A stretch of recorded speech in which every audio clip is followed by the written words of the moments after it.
Hello everybody, my name is Hawk Nightwing, the most unapologetic Defender G5 you'll ever meet, and welcome to Admiral Producer Studios. You guys probably know me from my own channel dedicated to defending and analyzing Generation 5 of My Little Pony. And if you weren't already aware of that, well, there's a shameless self-promotion for you. Go ahead and check it out. But to those of you already joining me, welcome. I'm excited to introduce you all to my secret initiative I've been working on for a long time. I call it the Admiral Producer Universe. Yes, I am starting my own My Little Pony shared universe, the biggest project I've ever committed myself to. If you thought the defense videos were a massive undertaking, then you haven't seen anything yet. Now this franchise will encompass everything from stories on the website fanfiction, to short films, all the way to full-on movies. And they are all connected. My dream is to one day become a filmmaker, and this will be my way to practice for that goal. Now this universe will be the first time I've made fan films before. Over on another channel entirely, called the Free Republic of Admiral Producer, I've been making movies as part of a separate universe itself called the Admiral Producer Cinematic Extended Universe, essentially a combination of the MCU and DCU titles. But like the latter, that universe is set to end with the release of a multiversal duology called Crisis on Infinite Internets. It'll be a two-part film, both parts releasing this year. I'll be coming out on that channel as part of the last slate of uploads, before I close up shop on that for the foreseeable future and focus on my new endeavors. But now that we have that out of the way, let's get into the new universe, starting us off where my journey all began on fanfiction. Similarly to the APCEU, I've been making a shared universe of fanfics unofficially called the G5 universe, that consisting of the main 5 saga and the acclaimed Misty saga, which you all probably know. Now, that universe will be ending to make way for a G4 eccentric replacement that's more geared towards long-form stories rather than one-shots. And the story to end that universe and kickstart the chapter of the first one will be Izzy Moonbow Beyond the Multiverse of Randomness. Long title, I know, but this story will be effectively used to reset the continuity LP universe and reboot it into the story branch for the APU titled the Lunar Literary Universe. Beyond will be set right after the events of Redeemed. If you remember from that story, Misty dies while defeating Opaline, and Izzy Moonbow still hasn't received closure from that. So when she gets a hold of the time-traveling spell that Starlight Glimmer used, she attempts to go back in time and save Misty's life. But doing so will have unforeseen consequences on the timeline. Essentially, it's a pony version of DC Comics' Flashpoint, an amalgamation of all different tellings of that story, including the Flash. I'll be using that fix as a jumping-off point for the new timeline, and it'll be an important entry to understanding the cosmic forces at play. But coming up next is the first proper story of the LLU called Twilight Sparkle Protégé, which is essentially a new origin story for Twilight Sparkle. One of the biggest gripes I have with FIM's pilot 2-parter compared to how well New Generation executed was the lack of a personal motivation or emotional core for Twilight herself, in which she was never really given a good reason as to why she didn't like to make friends at first. She simply didn't due to being an introvert. And this story will provide her with that reason. It'll focus heavily on Twilight and her old friends from Canterlot, years before she will ever go to Ponyville. This story will be looking to Twilight's life as Celestia's personal student, and what she will do when embittered old foes attempt to take that away from her. It's a mother-daughter story between the two of them, and a sort of mystery story involving Twilight, Minuet, Twinkleshine, Lemon Hearts, and Moondancer as they go on a quest to uncover the truth and clear Twilight's name. The second story will be Guardians of Harmony, Friendship is Magic, which, as the title suggests, is a retelling of the pilot 2-parter, but more like a Snyder cut of it. It will have a much darker tone and greater character development for the main 6. It's set after 2 years after the events of Protégé, with all that context. I'm very excited for this story. It's my way of really seeing what would happen if I wrote FIM. Obviously, being a huge Zack Snyder fan, we got the gritty and mature tone, plus a much longer version of the original pilot, but it's got everything you want from a better version of it out there. A better executed story and expanded character development for the main 6 with their own arcs. This is like my Justice League, a crossover fic of epic proportions introducing our titular team of 6 heroes. So I'm very excited for you guys to read it. But it's set 10 years after that is Luna vs. Celestia, Fall of Harmony. Now judging by the title, you would probably guess that this is the DCEU's Batman vs. Superman Dawn of Justice, but with ponies this time, and you would be absolutely correct. Now, it's not a one-to-one adaptation, just want to make that clear to the admins, as there's completely different character motivations and background context, but the end goal premise is the same. We see the battle between 2 titans and it ends in some sort of tragedy. In this case, it's Princess Luna and Princess Celestia turning against one another and fighting each other as the Equestria grapples with the kind of government they want.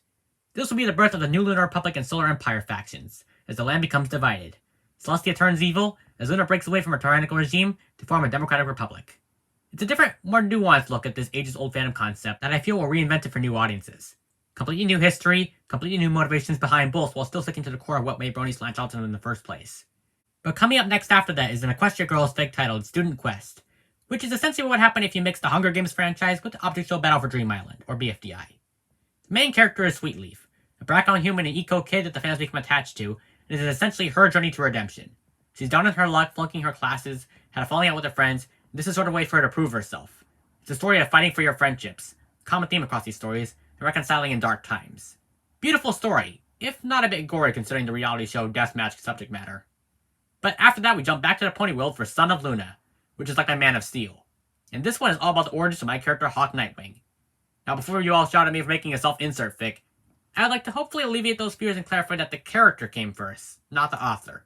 When writing early drafts for my later fics in my younger years, as I've been writing these stories a lot over and over, Hawk emerged as the character I became very attached to due to his strong morals and strong loyalty to his country. So I named my YouTube channel after him. But with that out of the way, this is all about Hawk growing up under the care of Princess Luna, being trained as a warrior.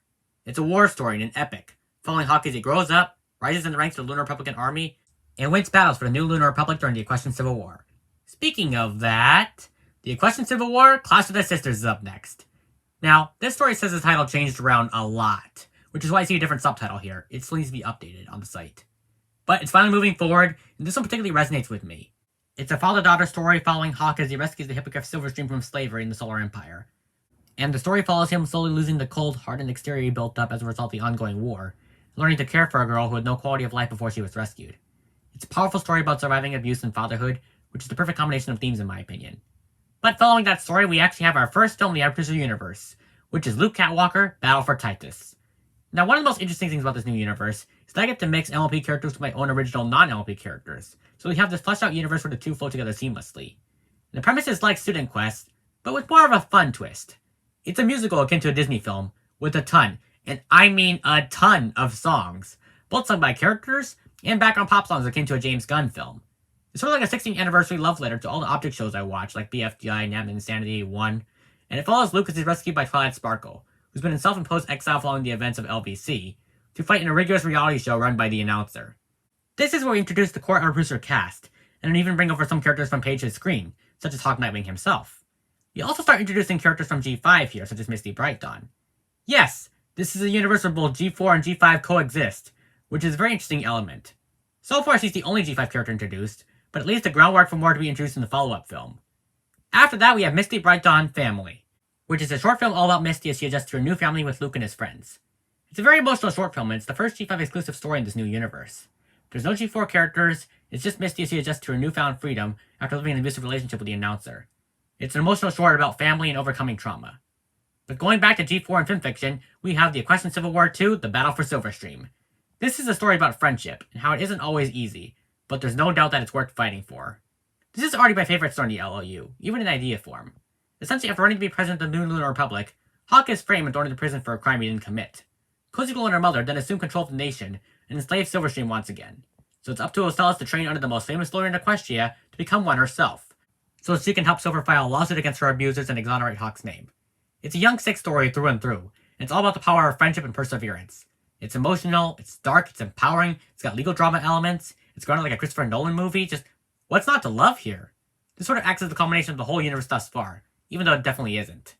But the penultimate installment is The Equestrian Civil War 3, The Return of Princess Twilight Sparkle, the last fic in the original trilogy. Now, as I established earlier, Twilight's been in exile for a long time, but following the events of the Battle for Titus, she gets inspired to return to Equestria and reassemble the Guardians of Harmony. But she finds that the world has moved on without her, and doesn't need she and her friends anymore. However, she's determined to prove them wrong, and prove that Equestria still needs its heroes.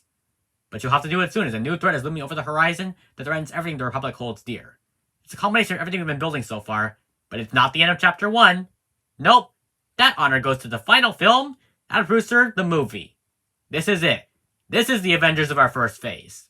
It's a crossover film that brings together thematic elements from all the previous stories, but is largely a self-contained G5-centric film. It follows Sunny Starsky as the main character when she's sent away by her mother Twilight to Luke's house, where he's looking to gather as many children and teens as possible all throughout the kingdom to protect them from the overarching big bad of this universe. But he doesn't know how nor want to care for them, as he's still mourning over Mystique being kidnapped at the beginning of the film. The movie's inspired by the film Schindler's List in a lot of areas. It's a Titanic-esque love story between Sunny and Hitch. It's a grounded coming-of-age drama with Misty's plotline of rising up the ranks of the Animalian army to free all the slaves. It's like the Avatar movies in a lot of places with its gorgeous visuals and emotional family storyline. It's all about reconciling grief and learning to love again. All the characters have arcs that tie into the larger story of this universe. This really sets the stage for everything to come going forward. This is where everything's fully established, and it ends in a way that sets up the next phase and everything to come. Everything comes together. The epic payoffs are all here. Now, of course, those entries are only part of this sprawling universe. It's only Chapter 1, which is titled Family and Friendship. I have an overarching plan for lots more I'm keeping under wraps for obvious spoiler reasons. This is like the introductory phase, which we could then expand outwards, and introduce more characters and cool concepts, and tell the greatest LMP story ever told. These films also won't be the only projects we'll be making on this channel. I also have the live-action remakes of my G5 LMP stories on fanfiction I want to make, and basically, whatever else. And I want to establish that anything not connected to the APU from either page to screen is clearly labeled as Lunar Elseworlds. I hope you guys are excited for these projects as much as I am, because I've been cooking up this announcement for so many months, even years, and it's finally come to fruition. This is part of my plan to revitalize the fandom, and there'll be a fresh load of fan content coming your way. Together we can seize this moment and truly create something special. I know I'm excited for this universe to finally truly come to life, and here's to the next phase of my creative journey. If you want to keep up with everything, be sure to like this video and subscribe to the channel. It really makes a huge difference in helping me grow, and who knows, you might want to stick around. See you all soon. Hoof to heart.